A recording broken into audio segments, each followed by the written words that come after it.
નમસ્તે મિત્રો, આજે આપણે વાત કરવાના છીએ અમેરિકાના શિકાગોમાં સસરા અને વહુ સાથે બનેલી ઘટના. અમેરિકાના શિકાગો શહેરના ઉપનગરમાં વસતા ગુજરાતી પરિવારની બહારથી જોતા દરેકને ઈર્ષ્યા થાય એવી જિંદગી હતી. વિશાલ પટેલ છેલ્લા 15 વર્ષથી અમેરિકામાં રહેતો હતો. પોતાની મહેનતથી તેને સારી નોકરી, મોટું ઘર અને સમાજમાં પ્રતિષ્ઠા મેળવી હતી. તેની પત્ની રિદ્ધિ પણ સૌની નજરમાં ખૂબ આધુનિક, સ્માર્ટ અને સંસ્કારી વહુ તરીકે ઓળખાતી હતી. સોશિયલ મીડિયામાં તેના ફોટા જોઈને લોકો કહેતા, વાહ શું લાઈફ છે. દરરોજ સવારે બ્રાન્ડેડ સ્ટોપર ડ્રેસ પહેરીને તે જીમ જતી, સેલ્ફી પાડતી અને પછી ફોટા અપલોડ કરીને લખતી, હેલ્થ ઇઝ વેલ્થ.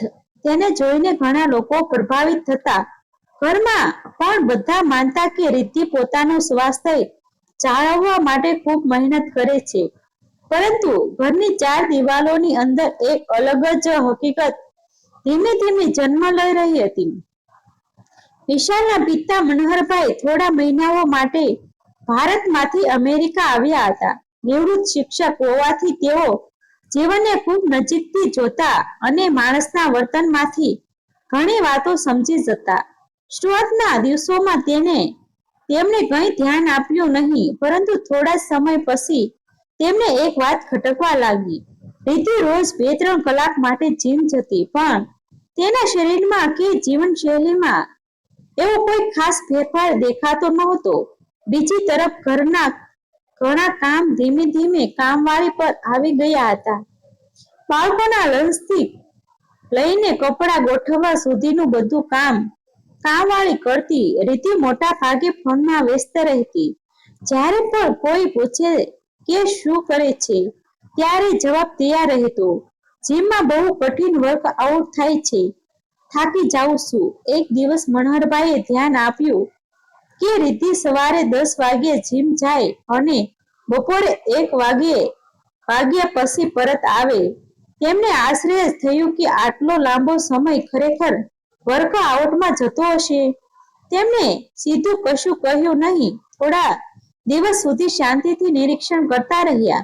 ઘણી વાર તેમને જોયું કે ઘરમાં બાળકો કંઈ પૂછે તો રિદ્ધિ ગુસ્સે થઈ જાય, પણ ફોનમાં કલાકો સુધી હસતા હસતા વાતો કરતી રહે.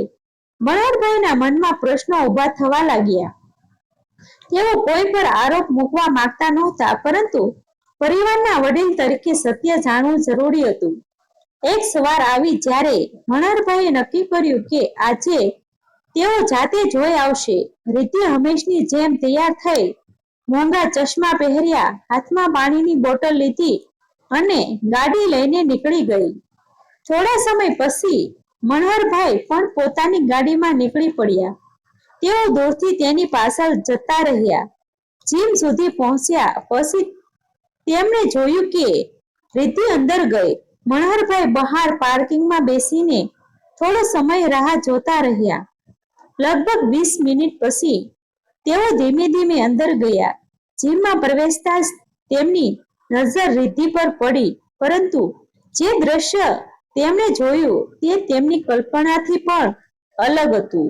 જ્યાં લોકો ટ્રેડમિલ પર દોડી રહ્યા હતા, વેઇટ ઉઠાવી રહ્યા હતા અને ટ્રેનર સાથે મહેનત કરી રહ્યા હતા, ત્યાં એક ખૂણામાં બેઠેલી રિદ્ધિ ફોનમાં મગ્ન હતી. તેની સામે કોફીનો કપ હતો. ક્યાંક હસતી, ક્યારેક વિડીયો જોતી અને ક્યારેક સોશિયલ મીડિયામાં સ્ક્રોલ કરતી. મનહરભાઈએ લગભગ અડધો કલાક સુધી દૂરથી જોયું. એક પણ વખત તેને કોઈ વર્કઆઉટ કર્યું નહીં. થોડી વાર માટે ઊભી થઈને અરીસાની સામે ફોટો પાડ્યો અને ફરી બેસી ગઈ. એ ક્ષણે મનહરભાઈએ ગુસ્સો પણ આવ્યો અને દુઃખ પણ થયું. ગુસ્સો એ વાત કે આખું ઘર છેતરાઈ રહ્યું હતું, અને દુઃખ એ વાતનું કે પરિવારની જવાબદારીઓથી દૂર ભાગવાનું આ એક નવું સ્વરૂપ બની ગયું હતું. તેઓ સીધા તેની પાસે પહોંચ્યા. અચાનક સસરાને સામે જોઈને રિદ્ધિના ચહેરાનો રંગ ઉડી ગયો. ફોન હાથમાંથી લગભગ સરકી ગયો. મનહરભાઈએ શાંતિથી પૂછ્યું, બેટા, આજ છે રોજનું વર્કઆઉટ? રિદ્ધિ ગભરાઈ ગઈ.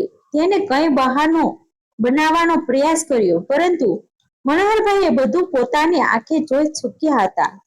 આખરે તેમના શબ્દો બહાર આવ્યા. ઘર અને જવાબદારી ન નિભાવો તો આ ઘર પણ નહીં ચાલે. દેખાડા માટે જીવનથી પરિવાર મજબૂત નથી બનતો. આ શબ્દ માત્ર ગુસ્સાના નહોતા, વર્ષોના અનુભવમાંથી નીકળેલા હતા. રીતિ ચૂપ રહી ગઈ. જીવનમાં પહેલીવાર કોઈએ તેની સામે આટલું સ્પષ્ટ શબ્દ મૂક્યું હતું. ઘરે પરત ફરતી વખતે કારમાં ગાઢ શાંતિ હતી. મનોહરભાઈ કંઈ બોલ્યા નહીં અને રીતિ પાસે કોઈ જવાબ નહોતો. પરંતુ તેને ખબર નહોતી કે આ ઘટના માત્ર શરૂઆત હતી. કારણ કે ઘરમાં પાછા પહોંચ્યા પછી તે ખુલાસાઓ થવાના હતા.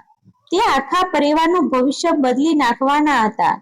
ઘરે પહોંચ્યા પછી વાત બહારથી શાંત લાગી રહી હતી, પરંતુ અંદરથી જાણે તોફાન ઊભું થઈ ગયું હતું. મનોહરભાઈ પોતાના રૂમમાં જઈને બેઠા. બીજી તરફ રિદ્ધિ આખો દિવસ અવ્યસ્ત રહી. સાંજે વિશાલ ઓફિસેથી ઘરે આવ્યો ત્યારે તેને વાતાવરણમાં કંઈક અજીબ લાગ્યું. સામાન્ય રીતે રિદ્ધિ હસીને આવકારતી, પરંતુ આજે તે આંખ મળાવતી પણ નહોતી. મનોહરભાઈએ વિશાલને કહ્યું કે રાત્રે બધા સાથે બેસીને થોડું વાત કરવી છે. તેમના અવાજમાં એવી ગંભીરતા હતી કે વિશાલ પણ ચોંકી ગયો. રાત્રે ડિનર પછી બધા લિવિંગ રૂમમાં બેઠા. મનોહરભાઈએ ધીમેથી આખી વાત કહી.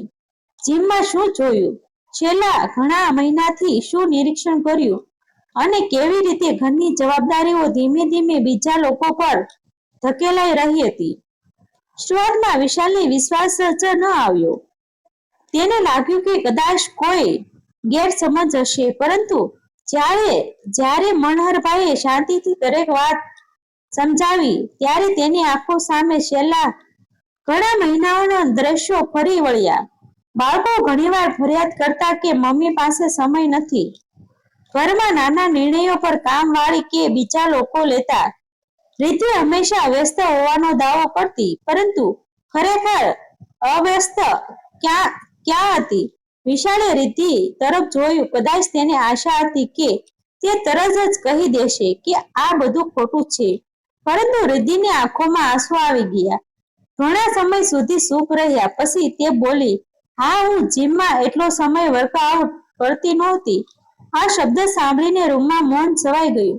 પછી તેને ધીમે ધીમે પોતાની અંદરની વાત કહેવાની શરૂઆત કરી. અમેરિકામાં આવ્યા પછી તે એકલતા અનુભવતી હતી. શરૂઆતમાં તેને સાથે જીમ જવાનું શરૂ કર્યું હતું, પરંતુ પછી ત્યાં કેટલાક મિત્રો મળ્યા. ધીમે ધીમે વર્કઆઉટ ઓછું અને સમય પસાર વધારે થવા લાગ્યો. સોશિયલ મીડિયામાં મળતી પ્રશંસા તેને ગમવા લાગી. લોકોને પોતાના પરફેક્ટ જિંદગી દેખાડવામાં તેને આનંદ આવવા લાગ્યો અને ક્યારેક તે પરિવારથી દૂર થતી ગઈ. તેને ખબર જ ન પડી. તે બોલતી રહી અને ઘરના દરેક સભ્યની આંખો ભીની થતી ગઈ. કારણ કે અહીં પ્રશ્ન માત્ર જીવનો નહોતો, પ્રશ્ન હતો સંબંધમાં આવેલા અંતરોનો. બાળકોનો પોતાની માતાને ગુમાવી રહ્યા હતા. પતિ પોતાની જીવન સાથીથી દૂર રહી શક્યા હતા અને રીતિ પોતે પોતાના સાસા સ્વરૂપથી દૂર થઈ રહી હતી. મનોહરભાઈએ તેના ખંભા પર હાથ મૂક્યો અને કહ્યું, ભૂલ દરેક માણસ કરે છે, પરંતુ જે પોતાની ભૂલ સ્વીકારી લે છે તે ફરી ઊભો થઈ શકે છે. આ શબ્દ સાંભળીને રિદ્ધિ રડી પડી. કદાચ ઘણા મહિનાઓ પછી તે દિલથી રડી રહી હતી. બીજા દિવસથી તેણે એક નિર્ણય લીધો. કામવાળી રહેશે, પરંતુ ઘરની જવાબદારીઓથી ભાગશે નહીં. બાળકો સાથે સમય વિતાવશે, સોશિયલ મીડિયા માટે નહીં, પોતાના જીવન માટે જીવશે. જીમ પણ જશે, પરંતુ ખરેખર સ્વાસ્થ્ય માટે. મહિનાઓ પસાર થયા. ધીમે ધીમે ઘરમાં બદલાવ દેખાવા લાગ્યો. બાળકોના ચહેરા પર ખુશી પરત આવી. વિશાલ અને રીતિ વચ્ચેનો સંબંધ ફરી મજબૂત બન્યો. મનોહરભાઈ જ્યારે ભારત પાછા જવા નીકળ્યા ત્યારે એરપોર્ટ પર રિદ્ધિએ તેમના પગે હાથ મૂકીને કહ્યું, પપ્પા, એ દિવસે મને જીમમાં આવ્યા ન હોત તો કદાચ હું મારા પરિવારને ગુમાવી બેસત. મનોહરભાઈ હળવું સ્મિત કરીને બોલ્યા, બેટા, ઘરને તોડતી મોટી ભૂલો નથી હોતી, નાની નાની અવગણાઓ હોય છે અને ઘરને બસાવવાનું પ્રેમ, જવાબદારી અને સત્ય હોય છે. વિમાન ઉડાવ ભરવા લાગ્યું. નીચે અમેરિકાની ચમકતી લાઈટો દેખાઈ રહી હતી, પરંતુ એ દિવસે એક ગુજરાતી પરિવારના જીવનમાં જે પ્રકાશ આવ્યો હતો તે કોઈ શહેરની લાઈટ કરતા ઘણો વધારે તેજસ્વી હતો, કારણ કે દેખાવની દુનિયામાં જીવતા જીવતા તેઓ ફરી એકવાર સાચા સંબંધોની કિંમત સમજી ગયા હતા. અને એ જ આ વાર્તાનો સૌથી મોટો સંદેશ હતો.